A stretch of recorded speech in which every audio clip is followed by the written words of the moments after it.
अस्सलाम वालेकुम जी, उस्मान रियाज आरबीएस से मेरा ताल्लुक है और इस टाइम पे मैं गुड न्यूज़ के साथ आपके सामने हाज़िर हुआ हूँ। पिछले कुछ दिनों से रियल एस्टेट मार्केट की अगर हम बात करें तो काफ़ी बुरी तरह ये इफ़ेक्ट हुई है। उसकी रीज़न ये है कि एक टैक्स इम्प्लीमेंट हुआ था 7E के नाम से, और 7E के नाम से जब ये टैक्स इम्प्लीमेंट हुआ तो मार्केट के अंदर किसी भी प्रॉपर्टी की सेल परचेज बहुत कम हो गई। उसकी रीज़न ये थी कि वो चाहे आपका इन्वेस्टर हो चाहे आपका एंड यूज़र हो, काफ़ी टैक्स उसको बियर करना पड़ता था, वो बेशक आपका ओवरसीज़ पाकिस्तानी ही क्यों ना हो।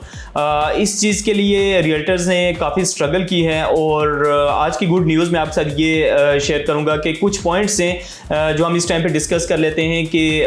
जब तक हाई कोर्ट या सुप्रीम कोर्ट का कोई भी प्रॉपर इसके हवाले से डिसीजन नहीं हो जाता, 7E इम्प्लीमेंट नहीं होगा। उसमें कौन सी चीज़ें हैं कि जिनको एक ज़बरदस्त रिलीफ मिली है उस वक्त तक कि जब तक हाई कोर्ट या सुप्रीम कोर्ट का इसके हवाले से प्रॉपर डिसीजन नहीं हो जाता। सबसे पहले अगर हम बात करें तो पंजाब भर की जितनी भी प्रॉपर्टीज़ हैं और उन पे 7E इस टाइम पे इम्प्लीमेंट नहीं होगा जब तक ये प्रॉपर इसका डिसीजन नहीं हो जाता हाई कोर्ट या सुप्रीम कोर्ट की तरफ से। और पंजाब प्रॉपर्टीज़ का मतलब ये नहीं है कि वो सिर्फ पंजाब की प्रॉपर्टीज़ होंगी,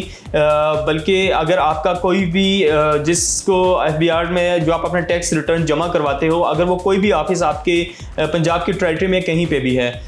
इसके अलावा जो हमारा जो सेकंड बेनिफिट है वो ये है कि ओवरसीज़ पाकिस्तानी जो काफ़ी इन्वेस्टमेंट पाकिस्तान के अंदर करते हैं उनके लिए भी गुड न्यूज़ ये है कि अगर वो 180 डेज़ मतलब 6 मंथ से किसी भी ओवरसीज़ कंट्री में उनकी रेजिडेंस हैं तो वो कोई भी अपनी प्रॉपर्टी सेल परचेज़ करते हैं उनको 7E इम्प्लीमेंट नहीं होगा। अगर हम इसकी तीसरी चीज़ की अगर हम बात करें और कोई भी अगर आर्मी पर्सनस हैं,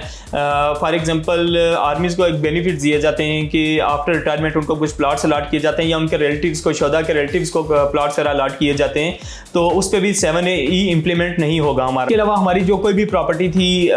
जिसकी रेंट से एक इनकम हमें जनरेट होती थी उसके रिटर्न्स हमें 7E का टैक्स भी हमें सबमिट करवाना पड़ता था, लेकिन इस टाइम पे उसको भी रोक दिया गया है। अगर आपकी कोई भी प्रॉपर्टी उससे कोई भी रेंट आ रहा है उस पर भी 7E आपका इम्प्लीमेंट नहीं होगा। और इसके अलावा दी मेन थिंग जो है आपकी कि कोई भी आपकी प्रॉपर्टी जिसमें ऑलरेडी आपका 3K आपका जो टैक्स था, जो कोई भी सेलर हो, बायर हो, फाइलर, नॉन फाइलर जो भी लोग पे कर रहे थे, उस तरीके के बाद भी आप 7K इम्प्लीमेंट हुआ था और उसको भी फ़िलहाल के लिए रोक दिया गया है। इस टाइम तक आप जो अब पे करेंगे जब तक कोई एक बड़ा डिसीजन इसके हवाले से नहीं आता सुप्रीम कोर्ट या हाई कोर्ट के हवाले से 7E को प्रॉपर इम्प्लीमेंट करने के लिए, तो हम लोग इसको भी अब पे नहीं करेंगे। ये भी हमारे लिए एक काफ़ी बेनिफिशियल चीज़ है। और दी मेन थिंग के सबसे मुश्किल था, अब हर बंदा यहाँ पे फाइलर तो होना चाह रहा है, लेकिन बात वही आ जाती है कि इस टाइम पे